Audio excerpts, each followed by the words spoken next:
When you look around, you can feel something in your bones. The pervasive sense of purposelessness, the stagnant wages, the plummeting birth rates, the quiet despair in the eyes of men and women told to despise themselves and their own heritage.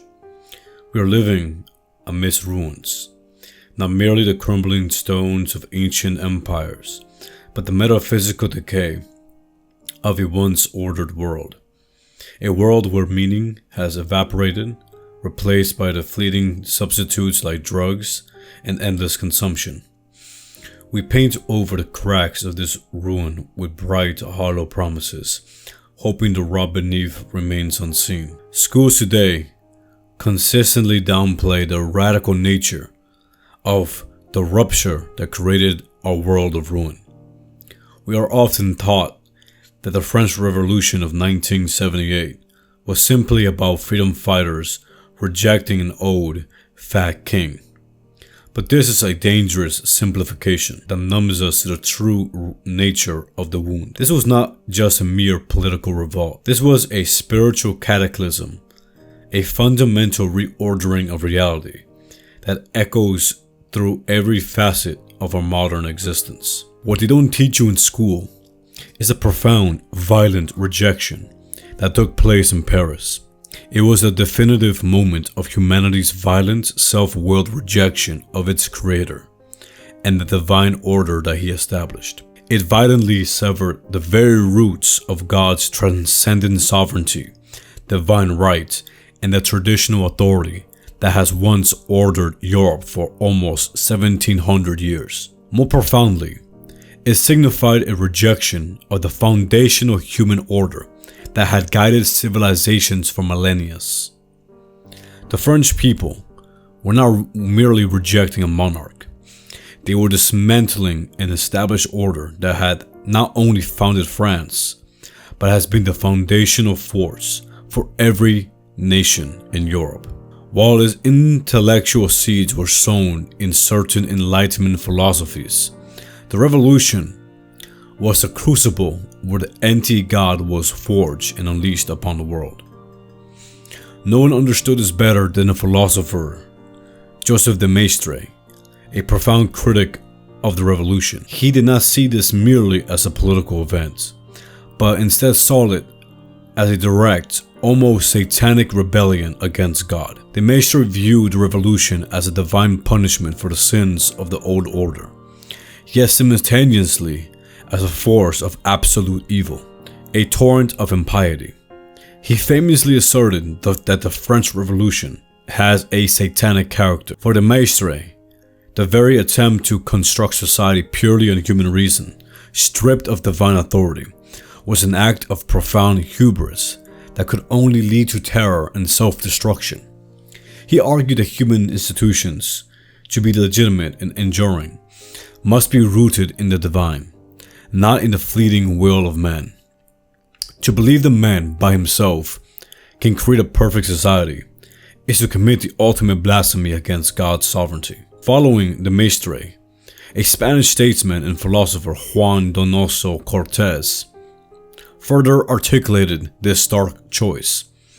Witnessing the revolutions of 1848, Cortés saw that the battle was no longer merely political, but a fundamental conflict between Catholicism and ultimate evil.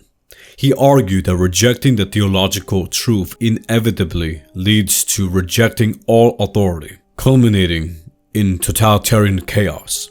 For Cortés, the choice was stark: Catholicism or socialism. He believed that political questions are always at their root theological questions. When the divine order is abandoned, the vacuum is filled by an ever-increasing state power and social disorder. Principles unleashed in 1789 were not merely political theories, but the seeds of total societal collapse unless divine authority was re-embraced. It was this crucible of revolution, built upon the intellectual seeds sown in certain Enlightenment philosophies, that a new God was forged and unleashed upon the world.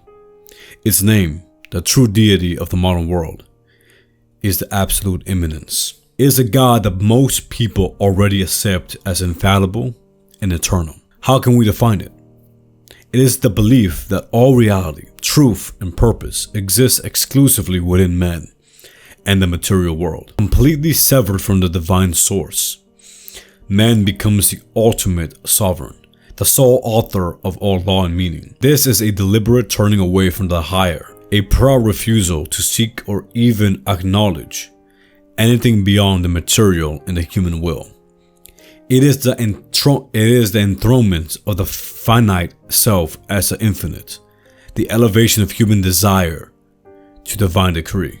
The nature of this force is the principle by which humanity, having brazenly rejected God's ultimate sovereignty and kingship, turns its own will, its own destructive power, upon itself and its creations, leading inevitably to their own undoing.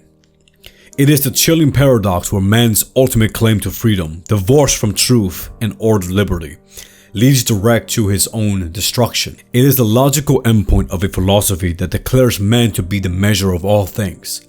For if man is the measure, and man is flawed, then the measure itself becomes the source of endless self-contradiction and decay. When man divorces himself from transcendence, the result is the self-destruction of mankind. The human spirit inherently yearns for the higher, for the transcendent.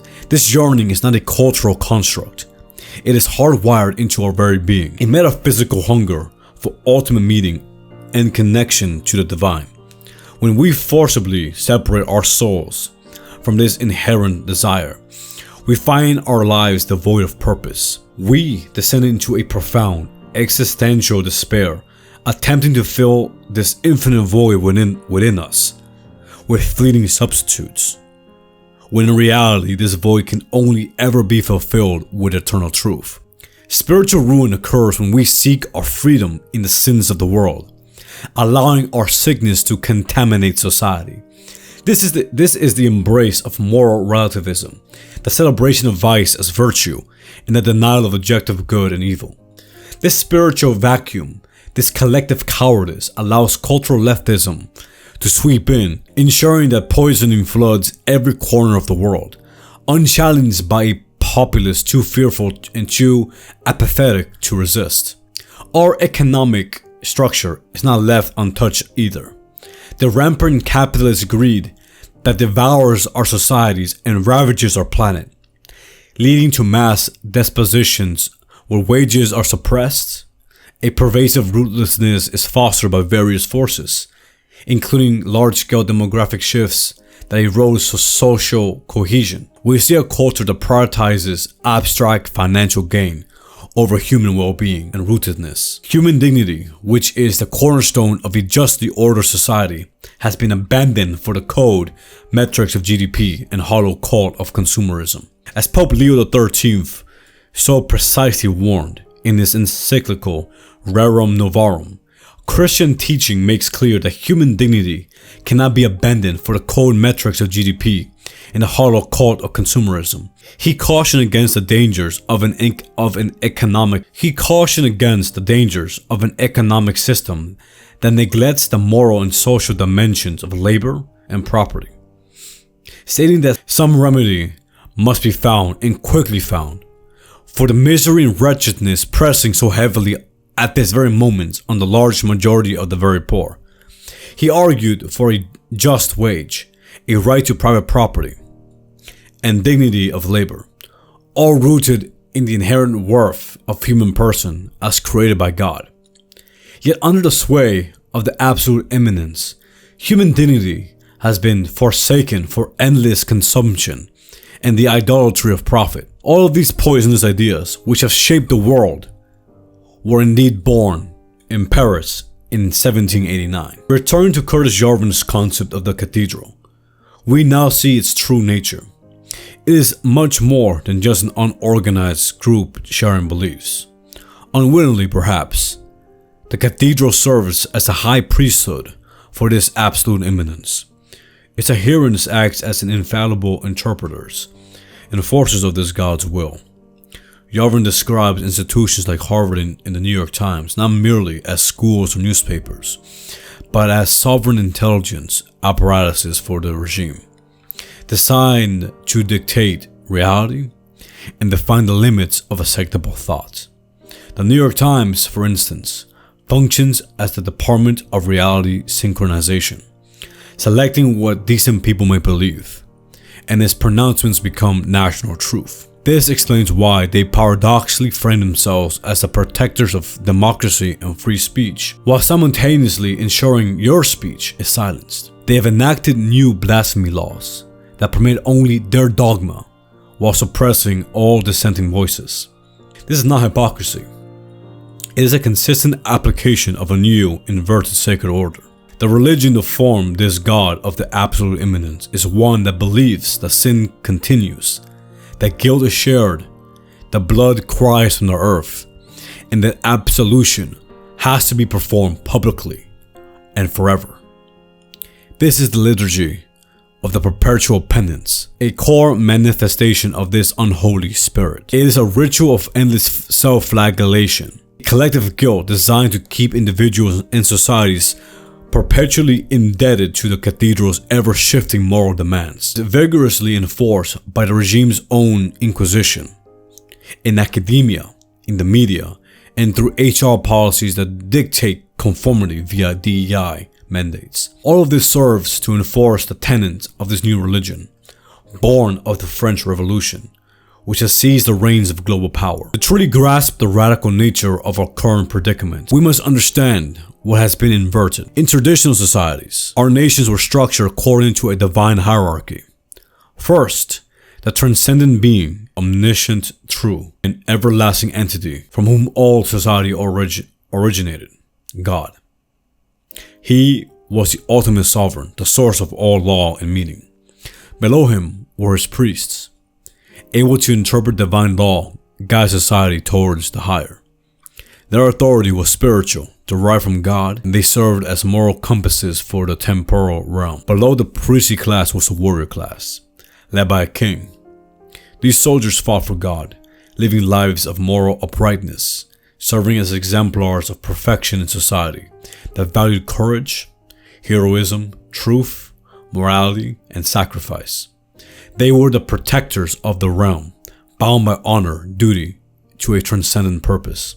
Below the warrior class was everybody else, the workers, the merchants, the immigrants. In this divinely ordered hierarchy, a wealthy, powerful merchant was seen as fundamentally equal in human dignity to a worker or peasant. Imagine a world where the CEO of BlackRock, Larry Fink, is seen as equal in ultimate value to the homeless man whom BlackRock executives laughed each time they walked to their offices in New York. This was a societal structure that guided humanity for millennia, imperfectly applied, but fundamentally understood. Today, this order has been perfectly and profoundly inverted in a twisted, disturbing way. God is now at the very bottom, subject to mockery, ridicule, and outright dismissal. His existence is denied, his laws scorned, his name is blasphemed. His people are killed by the hundreds, and the world barely bats an eye. God's priests are likewise mocked and attacked. Recently, the state of Washington passed a law threatening Catholic priests in the sacred sacrament of confession, while priests are being murdered in the United States, Africa, and other nations. And below them we find the warrior class, the soldiers, the men of God, those striving to live virtuous lives.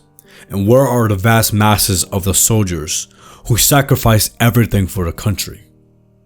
In homeless shelters, with their limbs blown off, addicted to drugs. The young men attempting to live virtuous lives are mocked, ridiculed as toxic or outdated. And those who succeed often do so only by surrendering their virtuous values and integrating themselves into the very system they once opposed, becoming part of the tame bourgeoisie. The very concept of heroic masculinity, of self-sacrifice for a higher purpose, is systematically debased. And finally, at the very top, we see a profound split, revealing the new leaders of the modern world, the new God and the spiritual class, money and materialism.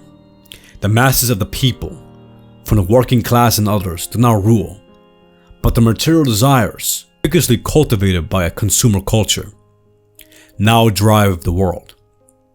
The ascendance of the unvirtuous merchant and financial power. The masses, once led by the warrior classes to a greater human potential, are now led and even worship CEOs who despise them and exploit them, reducing human beings to mere economic units or consumers. This is the ultimate triumph of the material over the spiritual, the debase over the noble. The crisis of the modern world is not a series of disconnected problems. It has a single insidious root: the anti-God born in Paris, 1989. It is the spiritual poison that drives all societal decay, from personal despair to global injustice. But understanding this profound enemy demands a radical response. The essence of the fifth philosophy is not to surrender, but to fight. It is a call to blaspheme this God in every single aspect of our lives. This blasphemy is not anarchy. It is a radical commitment to living in direct opposition to its core tenets, to building alternative institutions, speaking truth when silence is demanded, cultivating virtue when vice is celebrated, upholding objective reality against a subjective delusion, and prioritizing divine purpose over material gain. We must be like the early Christians, willing to defy Rome's pagan gods and proclaim the singular truth of Christ. We are engaged in a spiritual, intellectual, and existential war. The regime has its gods, its altars, its priesthood, and its laws. But we recognize a higher law, and we will show its worshippers that there is a better alternative, that we can indeed build a city of God. This is the first step in understanding the enemy. The next is to learn how to fight it. How can we rebuild a warrior class? Want to see more or read more essays like this? Check out our Substack. That is in the bio below. Thanks for watching. Subscribe for more.